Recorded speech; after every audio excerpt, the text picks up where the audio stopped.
Bueno, muy buenos días a todos. Gracias por unirse a nosotros nuevamente en el espacio de Media Ayuda, que lo que busca es hacer un repaso de las novedades que se dieron en estas 2 semanas que no nos encontramos, pero principalmente lo que buscamos siempre es sus preguntas, sus consultas, así que ustedes en cualquier momento del repaso de las novedades que van a dar Eugenio y Ezequiel, que están acá conmigo, ustedes pueden o bien levantar la mano virtualmente tocando en la manito que esté ahí abajo. A nosotros nos aparece que ustedes tienen una pregunta y pueden hacer la pregunta de forma verbal. Si no, también pueden hacerla escrita a través del chat, donde nosotros la vamos a leer y la vamos a pasar a contestar, ¿sí? Les pido, por favor, es probable que les llegue una encuesta sobre esta charla, así como de todas nuestras charlas que damos. Les pido, por favor, que la completen. Si tienen un tiempito, no debería tomarles más de 2 o 3 minutos. A nosotros nos sirve mucho porque sabemos qué temas les están importando y sabemos después a qué temas tenemos que dirigirnos al hacer estas charlas o cualquier tipo de curso de capacitación, ¿sí? Así que, bueno, buenos días, Eugenio, buenos días, Ezequiel. Y te pregunto, Ezequiel, ¿qué novedades hubo en estas semanas? Buen día, Fede. Hola, Eugenio. Hola a todos. Gracias por participar. ¿Cómo andan? Bueno, podemos empezar con una prórroga más de la previsión de despidos y suspensiones. En este caso, el DNU 891, el 16 de noviembre, que extiende esta previsión hasta el 25 de enero del año que viene, en idénticos términos. ¿Se escucha bien, no? Ok. En idénticos términos que los últimos 2 decretos, que fueron el 624 y el 761. Y digo en idénticos términos en este caso porque esos difirieron de los anteriores, de los 2 primeros, incluyendo el artículo 5º que establece que el decreto no es de aplicación para las contrataciones efectuadas con posterioridad a su entrada en vigencia. Con esto entendemos que los despidos y las suspensiones que se realizaron con posterioridad a la entrada en vigencia del 624, es decir, a partir de fines de julio, 29 de julio del 2020, no están alcanzados por la prohibición de despido. Después, si querés, Eugenio, me gustaría tu opinión. Hay cierta discusión sobre esto, pero entendemos que es así. Entonces, despidos y suspensiones por sin causa y por fuerza mayor o falta de minución de trabajo están suspendidos. Están prohibidos, perdón. A excepción del artículo 223 bis, que sigue vigente y sigue permitido consensuar suspensiones contra el pago de una gratificación, de una asignación remunerativa con el sindicato del trabajador.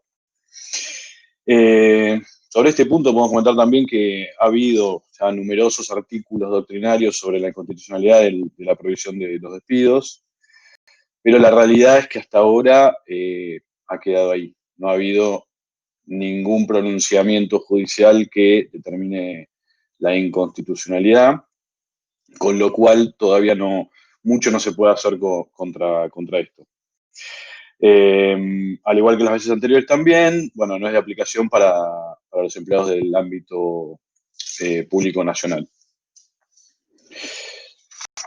En segundo lugar, podemos comentar la decisión administrativa 2057, que se publicó el 17 de noviembre, que habilitó el uso del transporte público de pasajeros de larga distancia, interjurisdiccional e interurbano, ya sea por vía terrestre, ferroviaria o aérea, para actividades autorizadas, no esenciales. Para ello, bueno, va a haber que obtener el certificado de autorización para circular a través de la página argentina.gov.ar y especifica esta decisión administrativa que es exclusivamente para estas actividades autorizadas no esenciales.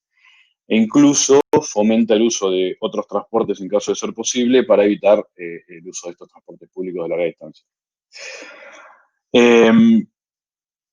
Después tenemos, en tercer lugar, podemos comentar la disposición 6 del Ministerio de Trabajo, de fecha 19 de noviembre, que prorroga o continúa con la suspensión de los plazos de fiscalización del trabajo, mientras dure la vigencia de la emergencia pública de la ley 27.541, que establece la prórroga de la suspensión de los plazos en la tramitación de los expedientes y sumarios administrativos referidos a fiscalización del trabajo, a la rúbrica de libros y documentación laboral. Y también suspende, obviamente, prorroga la suspensión de las audiencias de descargo en este tipo de expedientes. Ahora bien, hace una excepción que refiere a los trámites de expedientes sobre infracciones que se consideren graves o muy graves, de acuerdo al Pacto Federal del Trabajo.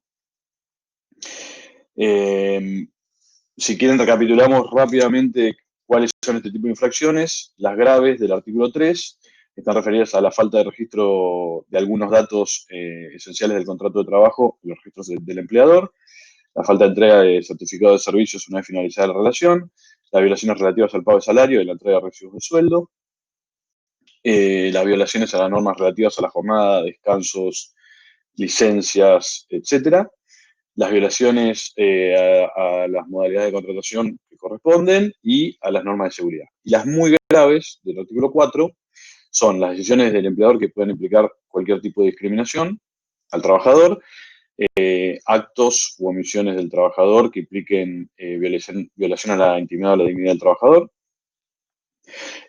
falta de inscripción del contrato de trabajo, es decir, trabajo sin registrar, cesión fraudulenta del contrato de trabajo, es decir, sin cumplir con los requisitos legales para ello, la violación de la prohibición de trabajo de menores, el incumplimiento, la violación de las resoluciones dictadas en procedimientos de conciliación obligatoria y arbitraje en cuestiones de derecho colectivo, conflictos colectivos, y acciones y omisiones que implican riesgo grave a la salud de los trabajadores.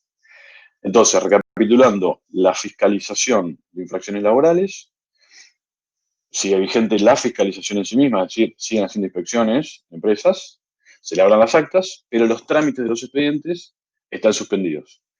Tanto los trámites como las audiencias de descargo, a excepción de los que refieran a este tipo de infracciones, graves y muy graves del Pacto Federal del Trabajo.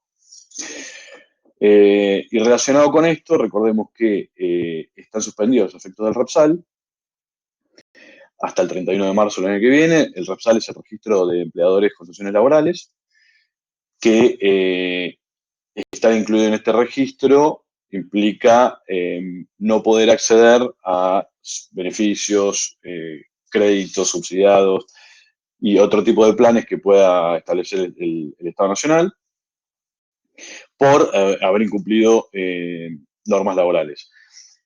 No significa que no puedan ingresar nuevos empleadores, sino que los efectos de estar incluido están suspendidos, salvo que esta inclusión en el REPSAL haya sido por sentencia firme de trabajo no registrado, violación a cuestiones de trabajo infantil y de menores y a trata de personas. En esos casos, sigue vigente la inclusión en el REPSAL y todos los efectos que implica estar en el REPSAL. Así que, Fede, hasta ahí, estas fueron las novedades que podemos comentar estos últimos días. Perfecto, clarísimo. Estas y todas las novedades que nosotros vamos recopilando las pueden encontrar, ahí les dejé en el chat, en lo que es el blog del estudio, donde día a día ustedes van a tener, por lo menos de lo que es derecho laboral, las novedades más importantes y más relevantes, lo que tienen que tener en cuenta todas las empresas para estar al tanto de la situación que estamos viviendo, ¿sí? Les recordamos, pueden hacer preguntas en cualquier momento. Si alguien tiene una duda, una consulta, la puede hacer en el chat o bien puede levantar la mano para que nosotros la podamos contestar o bien discutir si es un tema que da para eso, ¿no? Mientras esperamos preguntas, Eugenio, te consulto, ¿qué novedades pensás que habría que remarcar esta semana? Hola, Fede, muy buen viernes para todos. A ver, más que novedades, hay novedades que ahora sí las voy a contar, pero hay dos temas que sí me gustaría transmitir a los que se sumaron hoy a mi ayuda. Uno es, nosotros pensábamos que el tema de la ley de teletrabajo, la reglamentación no iba a salir. La verdad es que ya el tema de que la reglamentación va a salir es casi un hecho, ya hay distintos proyectos, no se sabe bien cuál es el proyecto oficial, pero sí se sabe que hay digamos, que en esta reglamentación del teletrabajo hay algunas cosas que se van a morigerar porque se dieron cuenta que en la ley de teletrabajo están como, si bien no pueden ir contra la ley porque sería inconstitucional, están buscando la forma de morigerar. Y una de esas es, al principio, voy a enumerar en los distintos proyectos que han circulado, las 3 o 4 o 5 cosas más importantes que saldrían en la reglamentación. Una de ellas es que el teletrabajo no aplicaría al trabajo home office esporádico o circunstancial, digamos, el que circunstancialmente se tiene que quedar en su casa, no estaría aplicado por la ley de teletrabajo. O sea, ahí están, porque una de las cosas que se decía es, bueno, ¿cuándo aplica el teletrabajo? Si es siempre, si es 2 veces por semana, si es 3 veces por semana. Bueno, lo que quedaría fuera es el trabajo que uno se queda en su casa porque tiene alguna circunstancia, porque tiene un hecho fortuito o circunstancial o en forma esporádica. Otro tema importante es el tema de la desconexión. En el tema de la desconexión también hay como una morigeración diciendo que los que trabajen con distintos países o los que por la naturaleza del trabajo necesiten recibir email lo van a poder recibir comunicaciones durante el periodo de desconexión, pero no están obligados a contestarlo, pero sí pueden recibir, puede haber una recepción de correos, WhatsApp o cualquier tipo de mensaje electrónico. Otra tema importante era la asistencia de la gente, digamos, la asistencia de darle teletrabajo y una asistencia a la gente que tuviera que asistir a otras personas. Eso va a tener va a tener una reglamentación, eso va a tener una limitación en el tiempo y va a haber una posibilidad de que si se reduce, si hay reducción de tiempo, y la reducción de tiempo es con bastante longevidad, todavía no está especificado los tiempos, se puede reducir proporcionalmente el salario. Otro tema es el tema de la reversibilidad, que es un tema que a todo el mundo complicaba. Siempre la gran crítica acá es que la reversibilidad no sea para las dos partes. Eso lamentablemente no se puede modificar porque no se puede modificar la ley, pero sí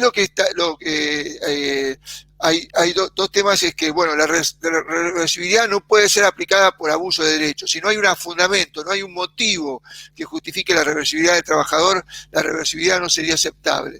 Eso es ponerle un límite a la reversibilidad del trabajador.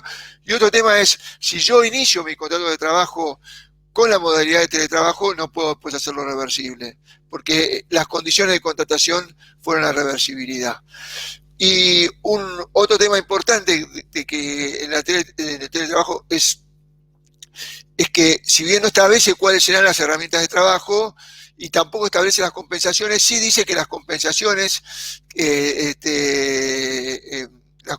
aunque sean sin comprobantes, van a ser no remunerativas, con lo cual ahí abre una puerta a una asignación no remunerativa importante, ¿no?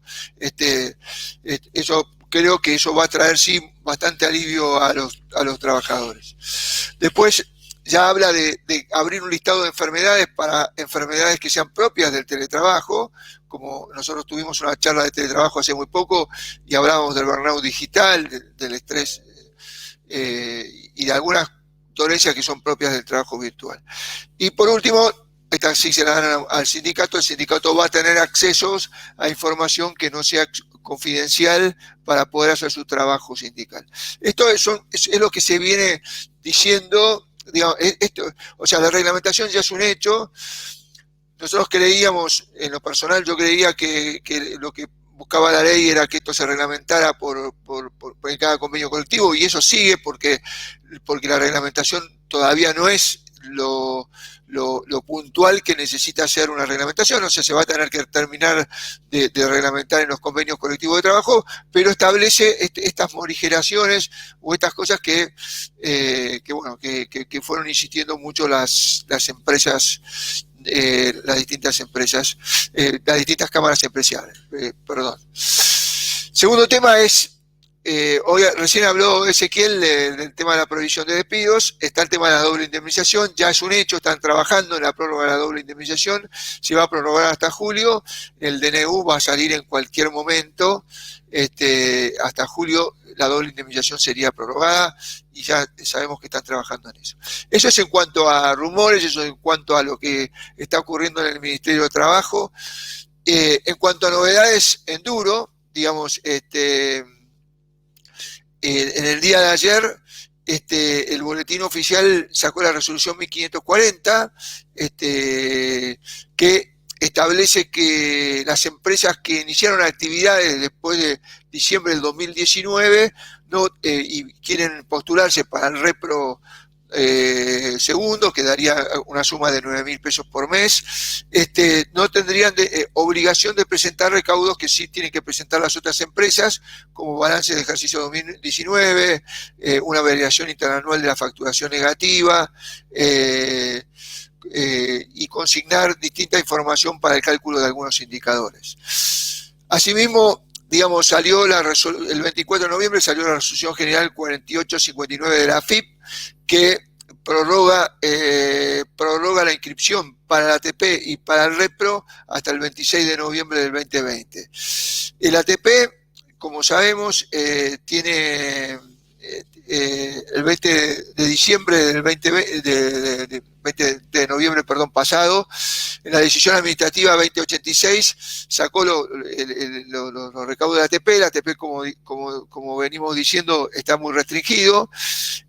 Un salario, las empresas las actividades que son consideradas críticas, solamente, y no tienen variación negativa en la facturación, son las únicas que van a poder acceder a un salario y medio de salario mínimo vital y móvil, ya no son 2 salarios, sino son 1. Y la salud es la única que tiene una excepción, porque la salud se le aplica a las actividades de salud, se le aplica también salario y medio, pero hasta si tienen facturación de 35%, hay una diferencia de 35% de facturación entre noviembre de 2020 y noviembre de 2019. O sea que las únicas que pueden acceder al salario, a un salario y medio, son las empresas menores de 400 empleados que estén en actividades críticas, o la de salud, que por supuesto, que estén en actividades críticas y que en noviembre de 2019 versus noviembre de 2020 haya sido negativo, y la de salud, siempre y cuando noviembre de 2019 y 2020 haya alguna diferencia del 35%. Después, la reducción del 95% están para la actividad crítica, está para la actividad de salud, y hay una postergación para todas las actividades, hay una postergación en el pago de las contribuciones IPA, si la variación de noviembre 2019-2020 es negativa. Y para los créditos subsidiados, menos de 800 empleados y con actividad crítica, que no sea salud, tienen una tasa de 33%, y cualquier actividad que tenga una variación negativa, noviembre 2020-2019, una tasa del 27%, y empresas de 800 más de empleados que tengan una variación positiva de hasta el 35%, perdón, si tiene una variación positiva de hasta el 30%, solamente pueden acceder a la tasa del 33% las empresas de menos de 400 empleados. Espero no haber sido muy confuso en esto, si no, ahora en las preguntas lo aclaramos. Y me quedaba a ver si una...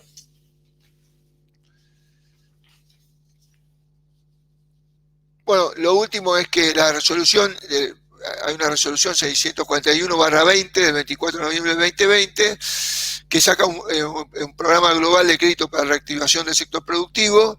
Se crea el programa global de crédito para la reactivación del sector productivo está dedicado a mini pymes, sector automotriz, indumentaria y calzado.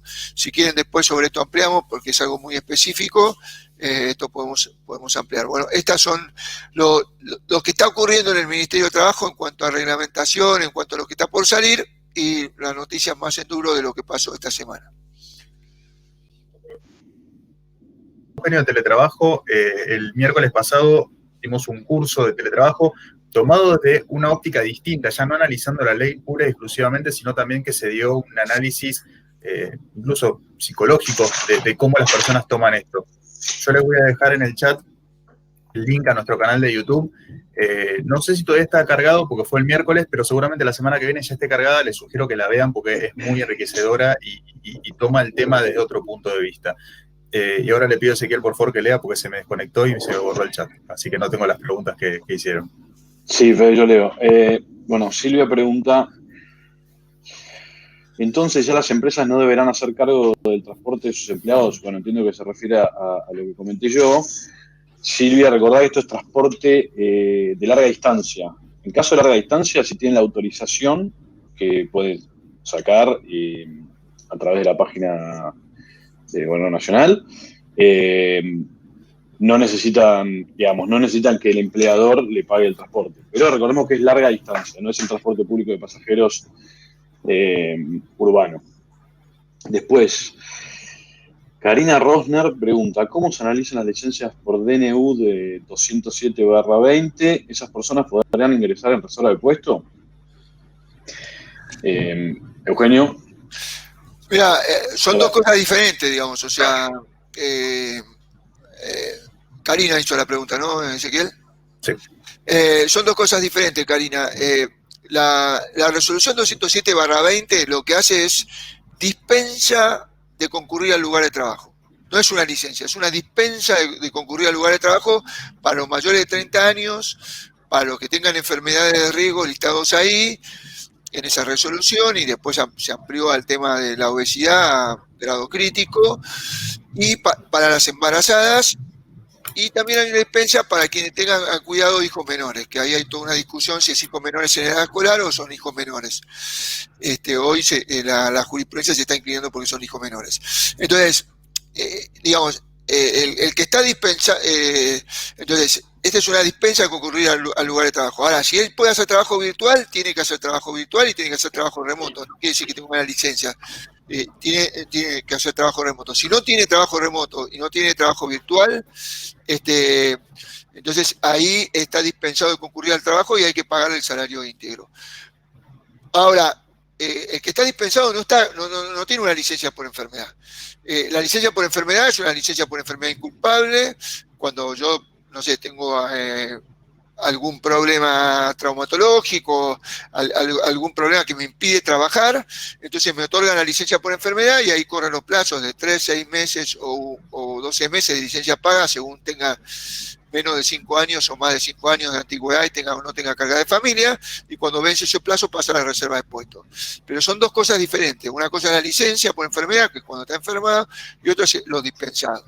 Con respecto al tema de los dispensados, hubo toda una controversia, creo que lo comentamos, me parece que el último media ayuda los comentamos, hay toda una discusión si al pasar al DISPO los dispensados dejaban de ser dispensados, pero la verdad que como el DNU, los DNU, sobre todo el 875 que pasa al DISPO, sigue ratificando el tema de los dispensados, para nosotros los dispensados siguen estando dispensados.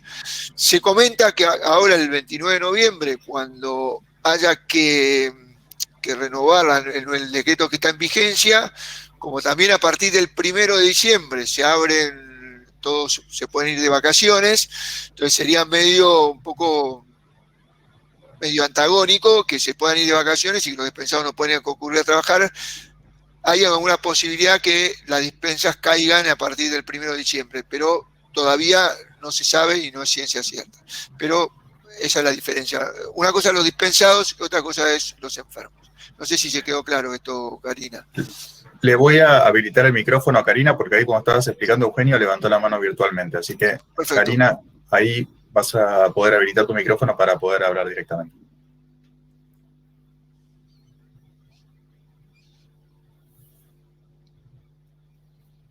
Si estás hablando, Karina, no te estamos escuchando.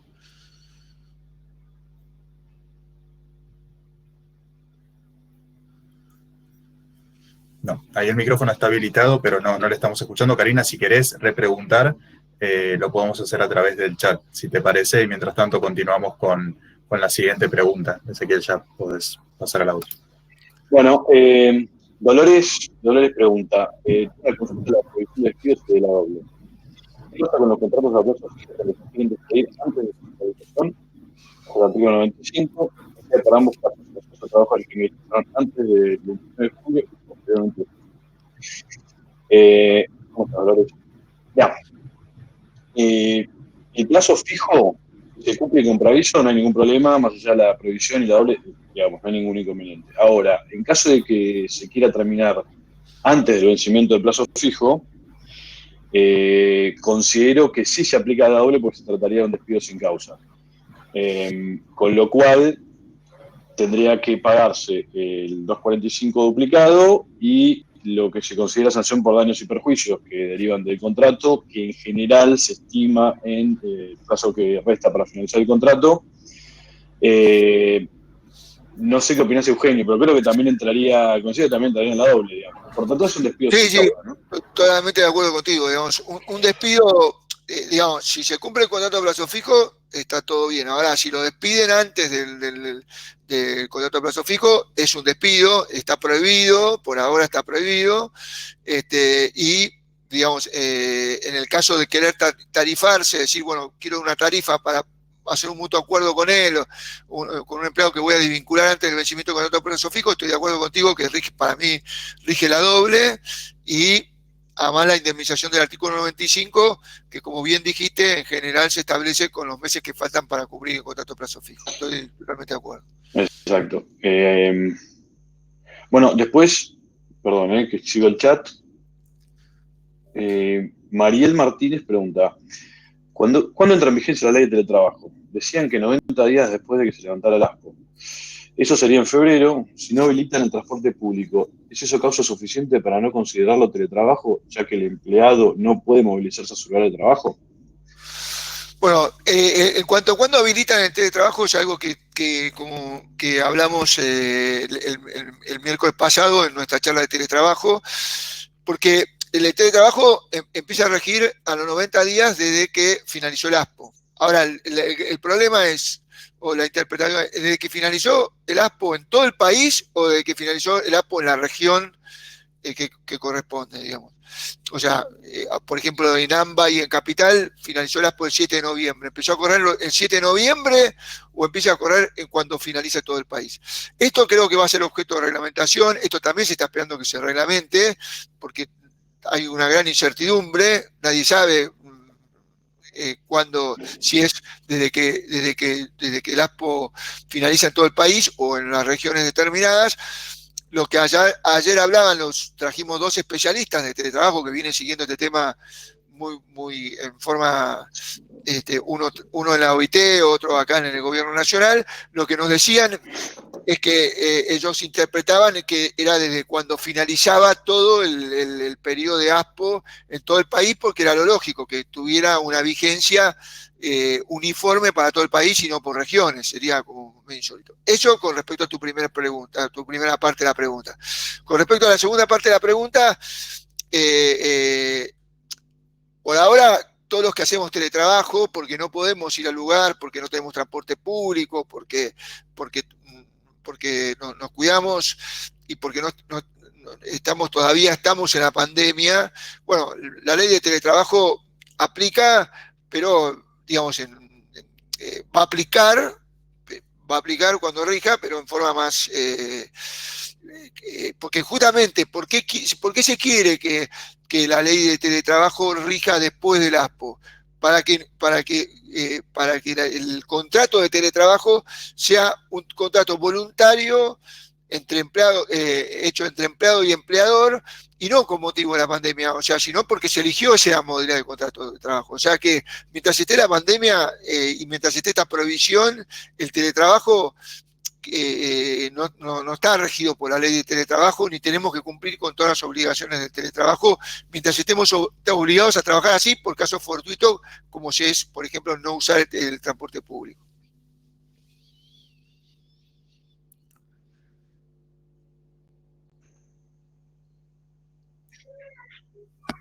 Fede, ¿querés que lea yo? Si quieren podemos seguir con la de Karina, que ahí está escribiendo en el chat y nos dice para Eugenio. Dice, hay casos, que te acuerdas, Eugenio, que hablaba del tema de los dispensados y de la licencia, el tema de reserva de puesto. Sí. Hay casos donde se dan ambas cosas. Un empleado con licencia por enfermedad que ya no venía a trabajar se suma a los dispensados. Dice, ¿y en ese caso lo puede ingresar en reserva de puesto? Yo creo que, y esto, el tema que toca Karina es un tema muy actual, ¿no? O sea, ¿qué pasa? El empleado con licencia por enfermedad quiere cortar su licencia por enfermedad para que no siga corriendo el plazo y dice, bueno, yo ahora dejo la licencia por enfermedad y soy dispensado, así que me subo al dispensado para que no me corra el plazo por licencia por enfermedad. Es como una viveza criolla, ¿no? Pero no, la verdad es que si vos venís con licencia por enfermedad, seguís por licencia por enfermedad, aunque estés dispensado, porque vos venías por licencia por enfermedad. Ahora, si te dan de alta por licencia por enfermedad y después no podés concurrir a trabajar porque sos persona de riesgo, bueno, ahí entras en dispensado. Pero te tienen que dar el alta. Si no te dan el alta, vos seguís por licencia por enfermedad y los plazos siguen corriendo. Si te dan el alta para trabajar, que ahí el alta tendrá que ser verificada con tu médico laboral para ver si efectivamente es cierto que el empleado tiene el alta, bueno, puede ser entonces que le den el alta y que no pueda concurrir a trabajar porque esté dispensado. Pero mientras no tenga el alta, corre la licencia por enfermedad. Muy bien. Andrea dice, buen día, nosotros somos despachantes de aduana. Dice, un empleado en ejercicio de sus tareas cometió un error declarando información a aduana y le hizo pagar al cliente $32.000 de más en tributos aduaneros. Lo detectó el cliente y nos avisó y ahora estamos tratando de resolver el problema en aduana vía rectificación. Sin embargo, ¿cómo se puede sancionar a ese empleado por el error? Tiene 10 años de experiencia en el puesto, debería haberse dado cuenta de que estaba declarando mal. ¿Le cabría un despido por justa causa o no? Ezequiel, ¿qué decís? Bueno, Andrea, obviamente, como lo comentás, a nosotros para poder asesorarte más correctamente les puede faltar detalles, pero desde ya que queda en decisión del empleador si le cabe una sanción, e incluso le podría caber un despido con justa causa, pero habría que realizar una investigación para determinar las razones, los motivos por los cuales se cometió el error. Si el error es simplemente un error de tipeo que significó esta pérdida y se puede recuperar, en mi opinión, un despido con justa causa, un empleado que tiene 10 años de experiencia, es difícil de justificar. Ahora, si se puede llegar a considerar que el error no fue un error involuntario, sino que pudo haber tenido otra motivación, y esto se puede determinar también, porque siempre tengamos presente que ya sea una sanción o sea un despido con causa, hay que justificarlo y probarlo, llegado el caso judicialmente. Pero si se puede considerar que el error no fue un error involuntario, sino que pudo haber tenido otra motivación, obviamente que le podría caer una sanción y además también un despido con justa causa. Si querés consultar más en profundidad o darnos más detalles para que podamos ayudarte, no hay problema. Pero a tu pregunta, sí, podría caberle una cosa o la otra de acuerdo a cómo se haya dado la situación. En caso de necesitar hacer una investigación, se lo podría, incluso si se sospechara que él tuvo alguna participación intencional, se lo podría suspender preventivamente con pago de salario mientras se realiza la investigación, que puede ser un sumario interno para determinar responsabilidades y finalmente tomar la decisión, ya sea de sanción o de despido. Pero bueno, te repito, a veces nos cuesta en este tipo de consultas dar un veredicto más concreto porque son situaciones muy complejas y tienen muchas aristas que hay que considerar. No sé, Eugenio, si querés ampliar algo más, pero... No, coincido plenamente contigo. Claramente, si es un error infantil, digamos, si es un error de... O sea, si es un error de tipeo, como dice, o es un error que por ahí le puede Voluntario. pasar involuntario, como coincido contigo, en que el juez aún no lo va a tomar como una causal de despido, porque acordémonos que tiene que ser una injuria y suficiente como para provocar algo tan importante como es el distracto laboral, ¿no? Pero ahora, si claramente no podía haber cometido ese error, porque es un error, digamos, que muestra una negligencia absoluta, bueno, ahí habría más posibilidades de justificar una injuria. Sí, y ampliando un poquito, Eugenio, si a través de esta rectificación que se puede hacer se puede recuperar el dinero, es una cosa. Si se trata de una pérdida que no se puede recuperar, el daño a la empresa es mayor y puede caber una sanción mayor. Si automáticamente le devuelven el dinero a la empresa y se entiende que fue un error involuntario, es más suave la situación, digamos. Está muy bien. Ahí, como dice Ezequiel, hay veces que también por los datos que se pueden dar en este medio de comunicación Ahí amplía, Andrea. Sí. No fue un error de tipeo. Suponemos que no fue voluntario, sino distracción. La mercadería del origen México declaró India. Él sabía que siendo origen México pagaba 0 y no le llamó la atención pagar. Bueno, se trata de en este caso, con este detalle que nos decís, se trata de una negligencia grave. Más sumado a su experiencia y a estas condiciones, digamos, que sabiendo que por el origen no pagaba y así todo no le llamó la atención que pagara tanto, yo creo que podría quedar una sanción fuerte. Está muy bien, pero le decíamos sobre esto, es decir, quizás hay consultas que ameritan que conocer más detalles o entrar más en el tema o hacer cálculos también, y lamentablemente por las limitaciones de este espacio no las podemos dar. Por lo tanto, lo que yo hice ahí es dejarles el mail de contacto del estudio, tanto para ese tipo de consultas como quizás termina el MI Ayuda ahora y dicen, me olvidé, tenía que preguntar sobre tal cosa. Bueno, también pueden hacer las preguntas directamente a ese mail y nosotros lo vamos a estar respondiendo cuanto antes podamos. Graciela consulta, en el caso de un empleado de maestranza que obviamente no puede realizar teletrabajo, ¿en qué condiciones se encuentra? ¿Eugenio? Un empleado de maestranza que está dispensado, o sea, que es mayor de 60 años o que tiene alguna enfermedad de riesgo, digamos. O sea, en ese caso, porque si no tuviera ninguna despensa, tiene que concurrir a trabajar, digamos. Hoy, salvo que la actividad no esté habilitada, digamos, ¿no? Hay actividades como los hoteles, como los espectáculos públicos que todavía no están habilitados. Pero si la actividad está habilitada y él no está dispensado, tiene que concurrir a trabajar. Ahora, si está dispensado y no puede hacer teletrabajo, no concurre a trabajar y tiene derecho a cobrar su remuneración. Bien, sí, ahí dice Graciela que exacto, la actividad no está habilitada y nadie va a trabajar presencial. Si nadie va a trabajar presencial, todos, digamos, estamos en la situación que ya hay pocas actividades, lamentablemente todavía las hay, pero desde el principio de la cuarentena, bueno, donde el que no podía trabajar, no podía hacer teletrabajo, no iba a su trabajo y tenía derecho a cobrar el salario. Si no está la actividad habilitada, estamos en la misma situación. No tiene derecho a cobrar su salario, pero no estaba obligado a ir porque su actividad no está habilitada. Así es. Karina pregunta, ¿qué pasa con las vacaciones? Aquellos que están dispensados que se le debe liquidar por el periodo 2020-2021. Vacaciones es todo un tema, digamos. Los que están dispensados no se pueden tomar vacaciones, porque además acordémonos que los que están dispensados hoy gozan de una asignación no remunerativa, ¿no? Hoy por el artículo 24 de los distintos decretos, el último del 875, no gozan de una asignación no remunerativa. Entonces, primero el que está dispensado, no se puede sus vacaciones están suspendidas y no se las puede tomar hasta que no cese la dispensa, no se las puede tomar. Y además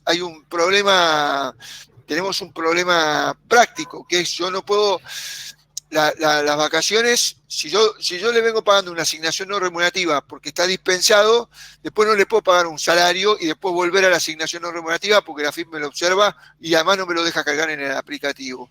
Con lo cual, el dispensado, hasta que no termine las dispensas, no puede tomar vacaciones y no le podemos liquidar vacaciones. Clarísimo. Bueno, les agradecemos una vez más por haber estado con nosotros en este espacio. Esperamos que estén en las siguientes capacitaciones. Ahí Mariel Martínez pregunta, ¿el dispensado cobra salario completo? El dispensado cobra salario completo, así es. Hay una gran discusión, que es si el dispensado tiene derecho a cobrar aquellos adicionales que se generan con el trabajo. Por ejemplo, el presentismo, ¿no? El presentismo, para poder generar el presentismo, vos tenés que ir a trabajar o no trabajar. Premio a productividad, ¿no? El premio a productividad se genera cuando vos vas a trabajar. Nosotros somos la idea de que aquellos premios que se generan con el trabajo en sí, como por ejemplo el premio a la productividad, el presentismo, algún adicional que se genera cuando el trabajo se hace, no se cobran. Ahora, los sindicatos no están en esta postura, asimilan la dispensa a la licencia por enfermedad y a la garantía del artículo 208. La garantía del artículo 208 dice que si vos no vas a trabajar por una enfermedad, deberías cobrar lo mismo que si estuvieras trabajando, y entonces asimilan la dispensa a eso. Entonces, acá nos encontramos con, para nosotros lo legal es que no cobren esos conceptos, para los sindicatos tienen la posición contraria, y bueno, esto termina muchas veces en el Ministerio de Trabajo teniendo que transar con ellos alguna fórmula intermedia. Claro, además hay casos, Eugenio, que estos adicionales implican una parte mínima del salario, pero en otros casos es mucho más que el propio salario básico. Claro. Con lo cual ahí se genera una discusión y un reclamo más fuerte, porque el trabajador que no está concurriendo a trabajar y no genera estos adicionales por la productividad, por ejemplo, recibiría un salario muy inferior al normal y habitual. En otros casos es tal vez un solo adicional que implica una parte mínima del salario y tiene mucha más lógica, y tenemos muchos más argumentos para considerar que no habría que pagarlo, porque ni siquiera le afecta su remuneración habitual. Así es. Verónica, gracias por haber puesto de vuelta la pregunta. Pues yo la había visto antes y cuando se me borró el chat me parece que se nos pasó. Dice, buen día, mi consulta respecto de las vacaciones en el exterior. ¿Debe el empleador otorgar los 14 días de aislamiento que asume el empleado al firmar la declaración jurada de migraciones? La misma habla de aislamiento al regresar de zonas afectadas. ¿Cuáles serían las mismas? Porque al principio de la pandemia estaban definidas en la web de Argentina Gobar, pero ahora ya no está. ¿Cómo se debe proceder el empleador ante estos casos y se podría hacer un PCR o qué otras alternativas se tienen?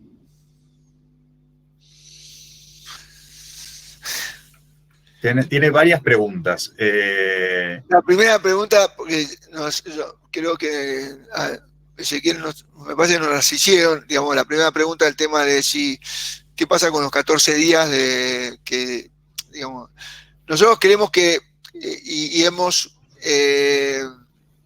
sacado en algunas empresas comunicaciones diciendo que si la gente se va al exterior de vacaciones, que es voluntario, bueno, nadie te obliga a ir al exterior, la empresa no se va a hacer cargo de los 14 días de cuarentena. O sea, porque esto es algo voluntario, digamos. O sea, yo no me tengo por qué hacer cargo de la cuarentena de algo que el empleado voluntariamente elige. No sé si estás de acuerdo, si quieren eso. Sí, digamos, se trataría de ausencias justificadas, pero sin pago de salario, digamos, con aviso, pero sin justificación, si querés. Porque sería tal vez duplicar el plazo de las vacaciones de una persona que se toma las vacaciones, vuelve y tiene que estar 14 días sin trabajar. por razones, bueno, de salud pública, pero que la empresa no tiene por qué hacerse cargo de esa diferencia. Y acá preguntan, ¿cómo se hace esa comunicación? ¿Se hace por nota? En su momento hicimos Sí, una nota institucional, ¿no? sí, eso, como dice Ezequiel, una nota institucional. O sea, una nota institucional donde a todo el mundo le decimos, bueno, el que se va de vacaciones al exterior, sepa que cuando vuelve, la empresa no le va a pagar los 14 días de Cuarentena. cuarentena.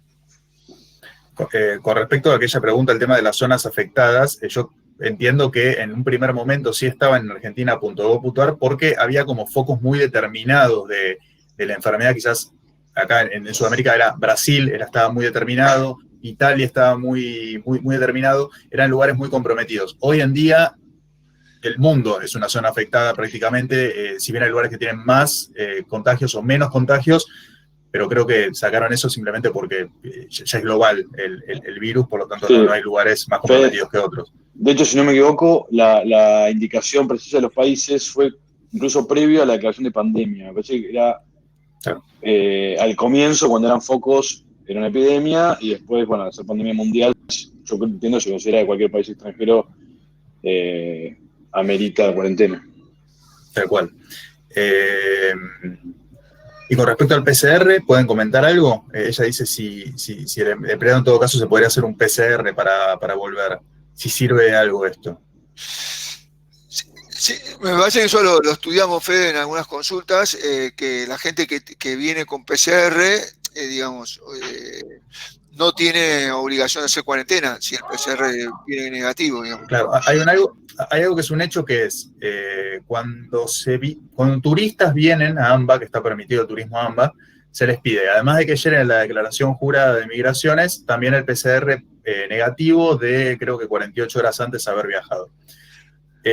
Cuando viene un residente, lo que se hace es, le hace tomar cuarentena por el hecho de tener una residencia acá donde puede estar guardado, cosa que no se le puede pedir al turista, que además el turista viene, si tiene que gastarse todo el viaje en estar encerrado, no tiene ningún sentido el turismo. Por lo tanto, si tomamos esto y si creemos que es una medida saludable y buena y que garantiza la salud pública, que tenga un PCR de 48 horas anteriores que diga que es negativo, entendemos que a un residente no podría negársele esa posibilidad, es decir, estaría en la misma condición de salubridad que la persona que viene de afuera. Por lo tanto, en ese caso, un PCR podría, no es lo que se establece, pero un PCR podría permitir que la persona no realice esta cuarentena al mostrarlo a las autoridades si es que llega a pasar algo. Bueno, pasamos a otra pregunta. Gisela dice, consulta sobre este tema. Si la persona está dispensada, pero la empresa cierra por vacaciones 14 días, ¿cómo se liquida su sueldo? ¿Como al resto del personal o como se viene liquidando hasta ahora? Como se le viene liquidando hasta ahora, pero acá hay un tema. A ver, legalmente es como por más que todo el personal se vaya de vacaciones, él como está dispensado, no se podría ir de vacaciones, con lo cual la remuneración se le debe liquidar igual. Eso es así, él no puede tomarse sus vacaciones durante su dispensa, aunque el establecimiento esté cerrado. Esto es lo que dice la ley. Ahora, lo que está pasando en la realidad es otra cosa. Hay muchas actividades donde hay fuerte presencia sindical, o sea, todo se conversa con el sindicato y el sindicato permite que un dispensado se tome vacaciones conjuntamente con todo el resto del personal, o sea, que todo el personal de la fábrica se vaya de vacaciones. Esto no se ajustaría a la ley, pero en la práctica sabemos que ocurre, o sea, sabemos que el sindicato da la venia y se van todos de vacaciones y se van inclusive los dispensados. Esto sabemos que está ocurriendo en ciertas actividades. Ahora, si me dicen, ¿es legal que se pueda tomar las vacaciones? Para mí no, porque mientras esté la dispensa no se puede tomar las vacaciones. No sé cuál es tu opinión, Ezequiel. Perdón, Eugenio, tuve una emergencia y tuve que sacar a mi hija que se había metido a los gritos en el cuarto. Perdón, pero sí, por lo que veníamos conversando, estoy de acuerdo. Y me parece que conecta con una pregunta. A ver, Fede. No, está bien, era la pregunta de Gisela sobre las vacaciones cómo se liquidan eso de cierre de la empresa. Sí, sí, sí. Vamos con las últimas preguntas que vamos a tratar sobre el tema de que veníamos hablando de los viajes. Natalia pregunta con respecto a esta comunicación que hace la empresa de los 14 días. ¿Y si el empleado no los quiere cumplir? ¿No quiere cumplir que la cuarentena? Bueno, digamos, está obligado a cumplir la cuarentena. Sí. Eso por un lado. Y Karina dice, lo mismo vale para el interior del país. Es decir, no es una pregunta tonta, Karina. Si viene de dispo a dispo, no debería haber problemas porque las reglas serían lo mismo. De aspo a dispo, no sé si debería hacer cuarentena cuando llega al lugar de aspo al lugar de dispo. Perdón, en este caso depende mucho de las reglamentaciones internas de las provincias. Ha habido casos famosos con Formosa, Santiago, que incluso no permiten, algunas provincias no permiten el ingreso de personas sin importar el origen, incluso siendo ciudadanos de esas provincias, les han impedido el ingreso. Con lo cual entiendo que son reglamentaciones internas de cada provincia. Que son todas obligatorias, digamos, tanto las del exterior, que te obligan a hacer la cuarentena, si no venís con tu test negativo, digamos, que te obligan a hacer la cuarentena, como las del interior, digamos. O sea, que como bien dice Ezequiel, están reguladas por cada provincia. Muy bien. Bueno, les agradecemos mucho todas las preguntas porque se hace muy dinámico, el tiempo pasa rapidísimo, ya hace prácticamente una hora que estamos. Nos encanta que vengan con dudas, con interrogantes para poder charlarlos. Ahí Gisela dice, si bien son obligatorios para el empleador, no sabe... Leo textual, si bien son obligatorios pero el empleador no sabe a dónde va cada empleado de vacaciones. ¿Qué se hace? ¿Se puede presentar a trabajar igual y nosotros no saber de dónde viene? No, yo considero, Eugenio, que podría pedirle una declaración, digamos, donde explique de dónde viene. Digamos, no se le pregunta qué va a hacer las vacaciones, pero sí, por cuestiones de salud pública, en medio de esta situación completamente excepcional, una declaración jurada que explique a dónde fue, digamos. Sí. Para seguridad de la empresa, sus compañeros, bueno, de la comunidad en general. Sí, y Karina dice, ¿puedo descontar como falta injustificada estos días de aislamiento? De vuelta, digamos, ¿no? Si se va al exterior, digamos, y la empresa le advirtió que si se va al exterior, la cuarentena, los días de cuarentena no se tomarán como ausencias injustificadas o no se pagará salario, se le puede descontar, porque digamos, estamos en una pandemia, estamos en una situación crítica. Si el empleado elige irse al exterior, como decía recién Ezequiel, sería duplicarle las vacaciones, pagarle también la cuarentena. Porque él elige, no está obligado a ir al exterior. No es que yo lo estoy mandando. Una cosa es si la empresa lo manda al exterior a trabajar. Ahí es otra cosa, porque si vuelve y no puede trabajar porque tiene que hacer cuarentena, pero yo lo mandé al exterior, claramente le tengo que pagar la cuarentena. Ahora, si él va voluntariamente de vacaciones, pudiendo elegir otros lugares, elige el exterior y después tiene que hacer cuarentena, la empresa no está obligada. Y como también lo dijo Ezequiel, sería bueno hacer una comunicación institucional para que esto quede bien aclarado, digamos, ¿no? Sí. Ahí estaban preguntando si las charlas quedan grabadas. Sí, quedan acá. Otra vez les pongo el canal de YouTube para que puedan acceder a estas charlas.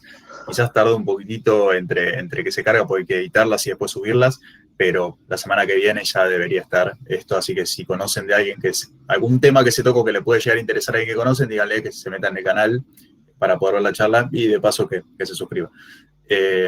Bueno, muchísimas gracias a todos, gracias por las preguntas, gracias por haber participado.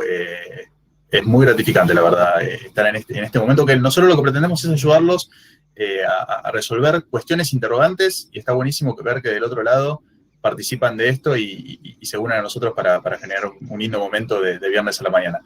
Así que, de vuelta, muchísimas gracias. Recuerden que les va a llegar la encuesta. Por favor, tómense un ratito solamente como para contestarla y ayudarnos a ver qué temas le interesan. Así, el próximo Media Ayuda que tenemos, podemos venir ya con temas que estén más relacionados con lo que ustedes hacen. Les agradezco mucho, les cedo la palabra a Eugenio y Ezequiel para que puedan despedirse. Bueno, muchas gracias. Gracias por sumarse a esto, como dijo Federico, y gracias por todas estas preguntas y por la interacción que tenemos, que es muy, muy, muy rico. Muchas gracias. Tal cual, muchas gracias a todos. La verdad nos encanta participar de esto, y que ustedes también. Y bueno, esperamos haber sido claros. Y cualquier cosa, obviamente, bueno, tiene nuestro dato de contacto para lo que necesiten. Así que bueno, muchas gracias y buen fin de semana. Una última pregunta, Fede. Creo que hay un M y ayuda más, y ya después haríamos un pequeño receso, ¿no? Claro, tenemos el 11 de diciembre y después, bueno, ya viene el tema de las fiestas, todo se pone bastante complicado ahí porque van a caer 25 y 1, van a ser 2 feriados, así que con el 11 vamos a estar cerrando el año de media ayuda, y vamos a ver el año que viene en qué momento podemos restablecerlo, ¿no? Bueno, muchas gracias. Chao, gracias, cuídense. Saludos.